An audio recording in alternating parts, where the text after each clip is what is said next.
from there, that's where you got to make sure your website converts because SEO gets you targeted traffic that has buying intent if you target the right keywords. But once people get to your website, how do you get them to buy? And that's a whole nother field where it's conversion rate optimization, just making sure that you maximize value of every visitor. That way you don't lose that traffic because unfortunately in general, most websites lose about half the traffic. It's called bounce rate. So half the people that come to a website leave immediately just because, well, of tons of different reasons. Usually the website loads slowly, it doesn't look good on mobile, or it's not what they're looking for, or just cluttered, it's hard to read through and things like that. So getting people to your website is what SEO does.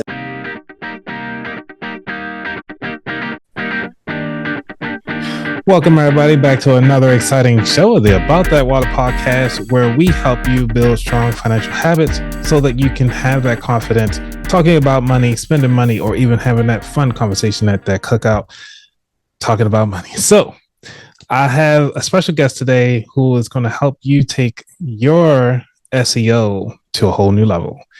And I cannot thank this guy enough because he actually found me through SEO stuff. Apparently the page is actually ranked. So Brandon, how you doing today?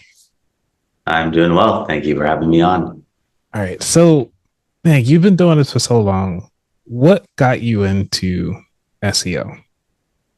That was something I did not plan on, didn't really know about it. And after I graduated from college, got the first job I got was doing digital marketing, which my degree was business marketing. This is back in 2007. So digital marketing wasn't really taught too much in school and I didn't really know much about it. And the company that I was starting to work for said, don't worry, we don't know much either. We're going to kind of learn with you, which I thought was interesting. Like we're going to take you to classes and workshops and seminars and kind of just learn alongside you and let you learn while you implement some of these changes on our website. And did that for a while. And especially going to these seminars, just realized that you could work full-time at a company, but you could also get a little side hustle where I could offer SEO to a local business that's not a direct competitor of the company that I'm working for, and did that for a while and worked at different advertising agencies as a director of SEO, and before work and after work and on my lunch breaks, I'd work on my own company and eventually built that up to where I was able to quit my job and just been doing this ever since. Man, so I just recently talked about this a lot on my show, and I actually try to bring it up more often than not, which is understanding that our jobs allow us to fail, but we get paid to fail. And like them taking the leap on your skill set, we're like, hey, we don't know, but we don't have the time to do it. We hired you for your time, learn it and let us know. And it's like, once you gain that knowledge, nobody can take that away from you.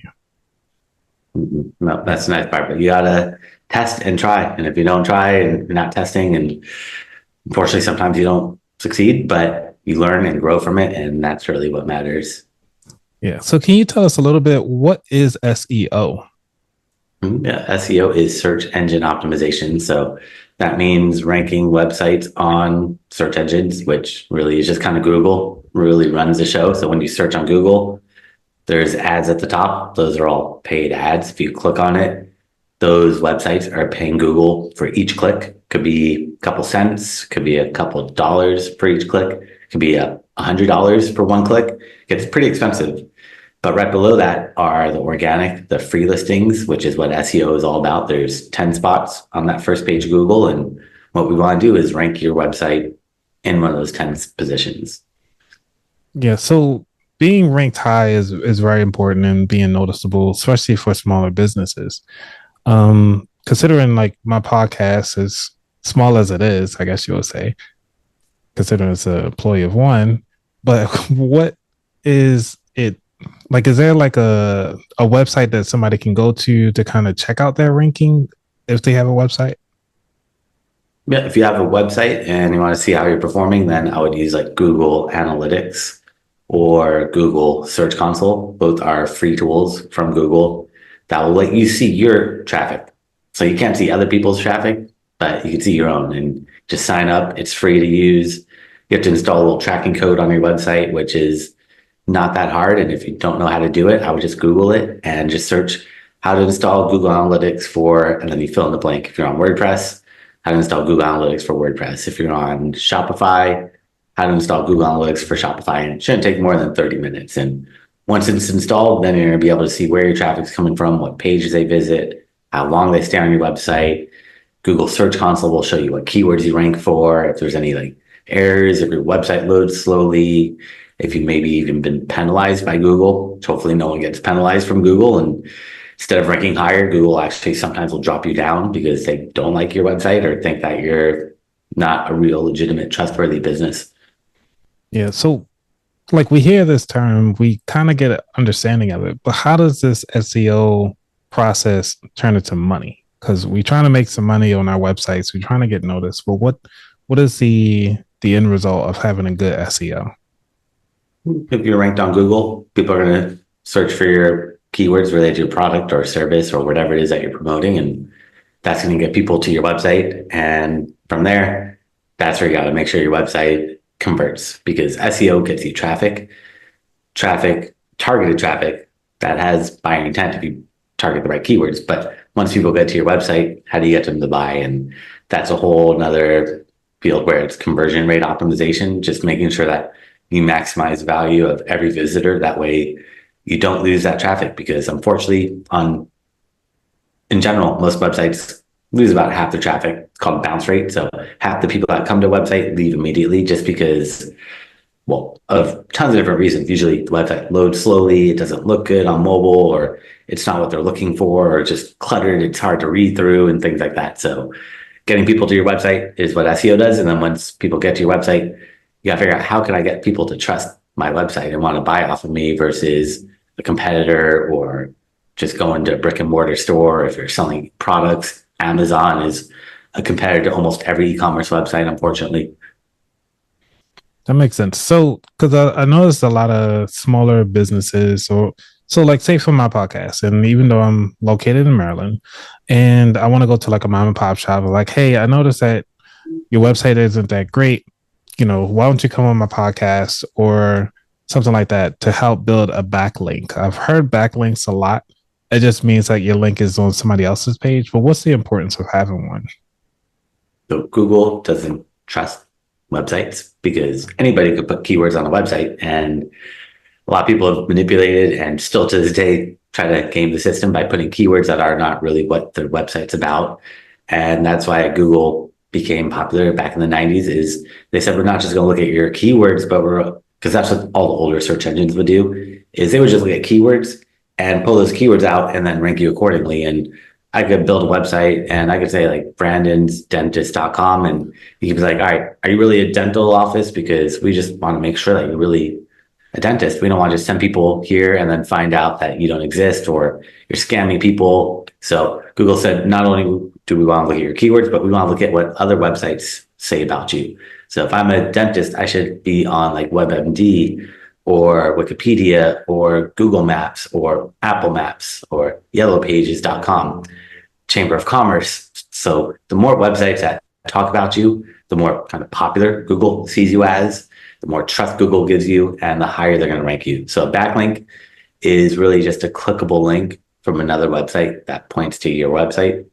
So let's say you're reading an article on like Wikipedia, and in there it says Brandon Leibowitz, and you click on it and it goes to my website. I would be getting a backlink from Wikipedia. So the more websites, other websites that talk about you, the higher Google is going to rank you. That makes sense. So that could be the reason how you came across me then.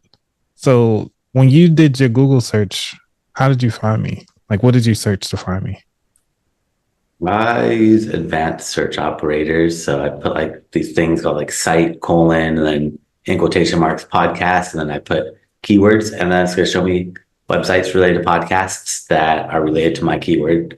And it's a little complicated, a little technical. I have full classes that I do that I've done for free that I've thrown up on YouTube that shows step-by-step how to do that. If you just search my name, Brandon Leibowitz, on YouTube, you can see it's the link building classes I did or videos I did, which shows you how to do those advanced search operators and really find targeted websites to help you build backlinks to get you to rank higher on Google, because Google's whole algorithm really is based off heavily based off backlinks. And the more backlinks you have from sites that are related to what you're doing, the higher Google's going to rank you.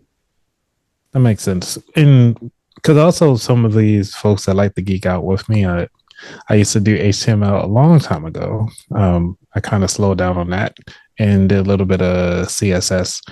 But obviously, embedded in that, there's some coding called like the metadata and or like the meta description. What does that actually help people out with when they're building their website? Yeah, so once you build backlinks and get Google to trust you, Google's going to read your website to figure out what keywords to rank you for. And what Google sees versus what we see is much different. Google can't read a website or can't see what we see. They just look at the code. So Google looks at your code and reads it line by line, trying to read that code and trying to figure out what this page is about. And there's certain areas that Google puts a little bit more emphasis for SEO purposes, like a title tag or meta description. All the stuff kind of gets technical, header tags, schema, all the stuff. But one place that's really easy that anyone can do without coding is just add more text to your website. Every single page, not just your homepage, every single page, add text to it because Google feeds off text. They can't read images or videos yet. They're getting much, much better at it, but they can't really read them. All they can read is like a file name on an image or a file name on a video or a podcast or whatever it is. So if you have any content that you upload to the internet, make sure you name that file name something descriptive, like this episode. You can name it search engine optimization strategies that work in 2024 with Brandon Leibowitz or something like that, .mp4 or whatever. But putting those keywords in really helps out a lot because they just feed off that text. So everyone needs to add more text to their website. That's very, very important and easy. Doesn't require any coding, no technical knowledge, just add more text. Google's going to reward you with more rankings. Then that would explain why I'm getting more hits on my videos, because what I've been doing lately is actually explaining it fully of like the whole podcast, like actually putting the word podcast in the actual file name. Even when I upload it to YouTube or even upload it to Spotify or even Apple, like to make sure that that full name is spelled out. Does that help out, or is that just kind of like I'm faking myself out at this point? No, the more you do to make it easier for them to read and understand and know what you're trying to rank for, the more they're going to reward you. If you just have an image on your website and name it image.jpg, they're going to be like, all right, what is this? But if you name it descriptive words and then you have text around that image or that podcast episode, if you can transcribe it, or if it's a really long episode, timestamp it, summarize it, that really helps out for YouTube, for any platform, because they all really feed off text. They're getting much better nowadays, especially with AI at understanding audio and video, but still not perfect. And the more you help them out, the more they're going to reward you. Like even putting subtitles or closed captions on your own videos, instead of letting YouTube do it, putting your own, that really helps out because then they read that text and that's like you transcribing the entire video to them. That makes sense. Okay. I'm gonna have to start doing that for more often, because I did it for a couple videos, but I haven't did it for all of them, just to kind of test out to see what happens and what works, what doesn't work, and see what the people actually resonate with. Is there something that somebody who's starting a brand new web page, or they just started a company, got a domain name, they have a place where they want to host their particular website, now they just got a blank canvas? Is there like, because most people do those one pagers. I've seen a lot of one pagers. Is it good to have those like little anchored links, or just kind of like just throw a bunch of text and just keep it as is? One page limits you because the more pages you have, the more keywords you can target. Each page on your website can only really target about like 3 to 5 words. After that, kind of loses relevancy. So if you want to target more keywords, you need more pages. The more pages, the better off you're going to be. That's why blogging became popular. Is after a while, you build a website and you could say like, I sell windows and I do windows. Then you can have pages on your website about like selling windows for like homes, for cars, for commercial real estate and things like that. You have all these pages that list out all these services. So if someone is searching for like windows for cars, you have a page about that. That makes you really relevant. But after a while, there's only so many pages you could create. And then you want to rank for new keywords. So like you might want to rank for how to replace my car window or my car windshield myself.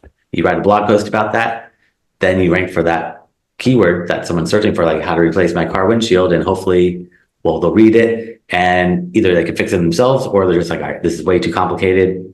Let me contact you. So it leads them into your website. But without having those more pages, you're not going to be able to do that. So one page websites are really, really bad for SEO. They really limit you down. They look nice, they look aesthetically good, but in terms of rankings, it's going to really hold you back significantly. Yeah. So why do you go so hard into SEO? Why not any other business? I just kind of fell into it and been doing my own thing. Or I mean, I love skateboarding, so been doing a little passion project, a little side hustle of trying to build up a skateboarding company because I've helped all these companies out over the years. So I was like, maybe I should just follow my passion and help myself out. But SEO has always been interesting, and it was something that just trying to figure out Google. It's like a puzzle. So just trying to, because Google changes their algorithm all the time. So it's not just doing the same thing over and over and over again. It's keeps it interesting, and like helping businesses and watching them grow and watching them succeed.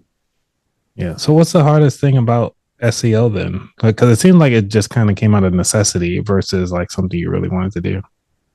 Yeah, I had no idea about it, but Okay. do something with marketing. So got my degree with business marketing, and digital marketing was just something I was just starting to pick up back then, and just kept going with it and realized this is probably the future. Traditional is still important, but it's not as relevant as digital. And especially nowadays, I'm glad I stuck with it. Back in 2007, no one knew what SEO was. I mean, I barely knew, and trying to get clients, like trying to get like little freelance projects here or there was really, really tough. Now seems like it's a new hot topic. Everybody's talking about it and everyone's trying to jump into SEO. So glad I got in sooner than later, but it is something that's really important. And as long as there's search engines, people are going to be searching, and there's ways to just try to make sure that you get that visibility that you're looking for. Yeah. And I do appreciate you keeping the energy going with SEO because you could easily just say, you know what, this isn't scratching your itch like you want it to. Like most people who start their businesses, everything's going to be small up front. But like Coca-Cola only sold like 25 cans their first year. So it's like this is a marathon and you're on track and your timing is excellent, especially now. So everybody can look for you as the SEO guru at this point. Would you consider yourself a guru though? No, no, I definitely been doing it for a while. So I feel like I got definitely past my 10,000 hours by far. So I feel like, yeah, been through the weeds and seen a lot of the changes over the years because Google changes all the time. So seeing how back in 2007 to now it's changed a lot. And it's going to keep changing with AI and everything else. It's just going to makes it interesting. So it just keeps you on your toes. Yeah. With AI, is that going to impact your particular work or you think it's going to be helpful for you now that you have at least a little leverage?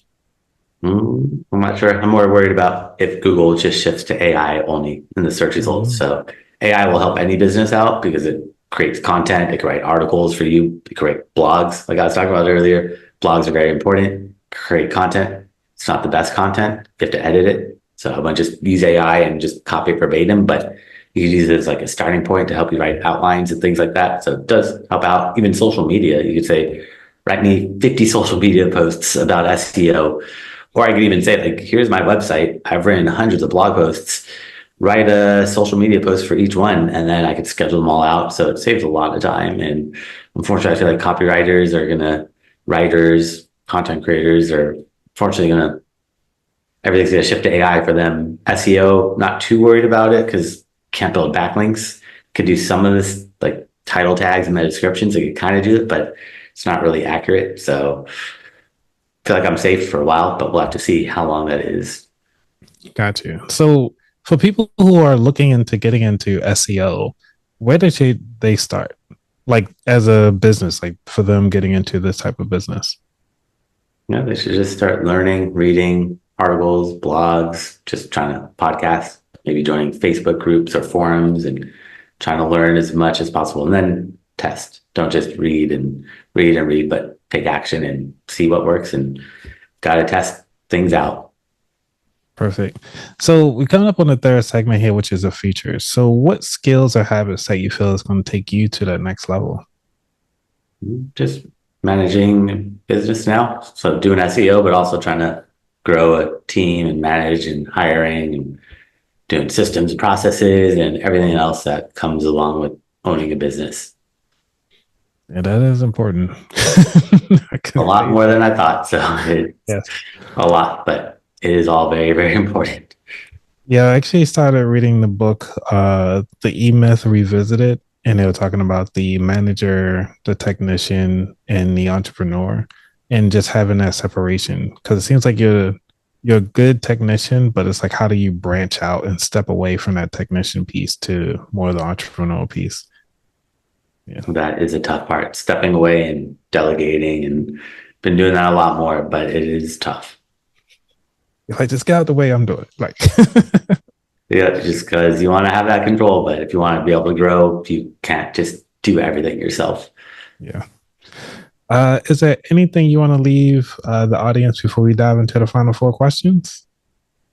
Yeah. Well, yeah. I mean, one thing is just like with SEO, just be patient. It does take time. So it does take about 6 months, if not longer. I mean, sometimes it'll be faster, but just in general, Google just doesn't trust a website and they're not going to rank a website quickly. It takes time, especially nowadays. So be patient. Don't get discouraged if you're not ranking right away because it does take time. If you want immediate results, paid ads, social media, email marketing, but SEO is more the long term. We have to build it up over time. Yeah. Oh, one thing you did recently post on Twitter, I was just checking it out. You're talking about video SEO because this is going to be closer to the video side of the house. Is there any tips for those older people who are looking to get into video SEO? Yeah, I'm gonna have to do SEO for this video. Is there any like tips and tricks that people can kind of do, or at least I could do when I post it? Kind of talked about like the file name earlier. That's really yeah. That one is very, very important. Make sure you name the file name, something descriptive, and then add text. So if you can transcribe the video, if it's an hour long video, maybe don't transcribe the whole thing, but timestamp it and summarize it. And then you add that as a description because that text is really what the search engines, whether it's Spotify, YouTube, wherever you put it up there, they all have search engine or they all have algorithms that are reading through that. And the more content, the more descriptive you are, the better off or the easier you're going to make it for them to really understand what that video, that audio, that podcast is about.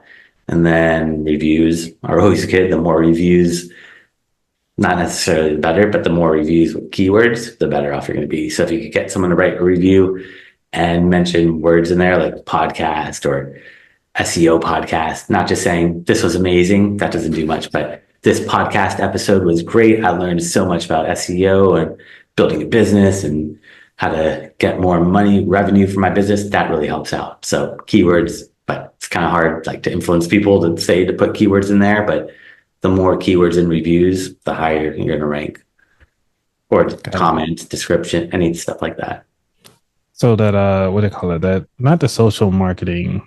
Is it social marketing where pretty much you see, like if you were to look at a book or a business, you look at how many people got reviews. So you're like, yeah, I'm not going to shop at this shop because it's only got like 5 reviews versus another shop could have 1,000 reviews. And you're like, okay, I'll trust this shop more so than the first shop with 1 review. If that makes sense. Mm-hmm. Yeah. What it's called. Can't remember, but yeah. No, people love to see more reviews. Definitely. It builds trust up. As long as they're good reviews. Not 1-star ones, but good reviews. Right. All right. So final 4 questions. You ready? Yeah. All righty.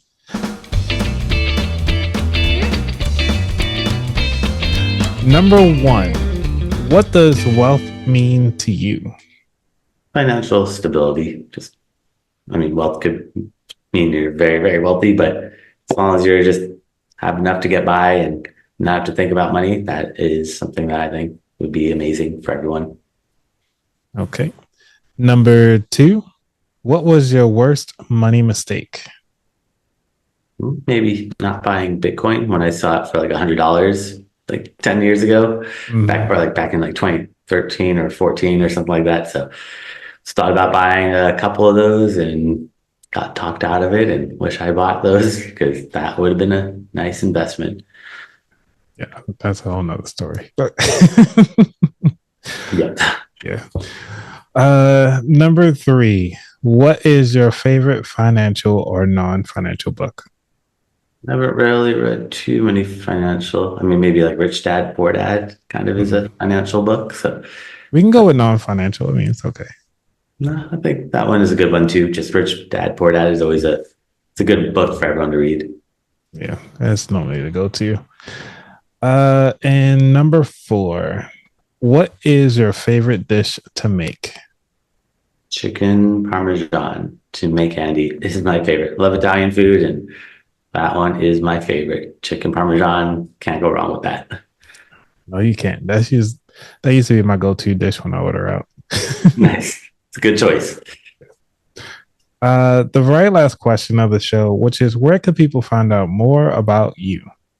Yeah. So for everyone that made it to the end, I create a special gift if you go to my website at seooptimizers.com. That's seooptimizers.com/gift. And you can find that there along with my contact information and a bunch of classes I've done over the years. I've thrown up for free. So you can see step by step how to do a lot of stuff that we talked about. And also if they want a free website analysis, I'm happy to check out their website from an SEO point of view, and they could book some time on my calendar there for free as well. That is amazing. Thank you for the gift. I mean, for everybody. I mean, it's just I might have to check it out myself. Definitely. The more the better. So share it around, check it out. And if you need that website consultation, if you do have a website or anyone does, feel free to schedule some time. Awesome. Man, thank you so much, Brandon. It's been a pleasure having you on. And I mean, I can't thank you enough for all of your insight, all of your knowledge about SEO, how do we can monetize and actually optimize our websites, our videos, and any of the content that we put out there. This is definitely a great value add for those of you who are actually planning on taking life to that next level. So if you haven't already, go ahead on and like, subscribe, share, do all the fun things. If anything else, y'all be safe. Out.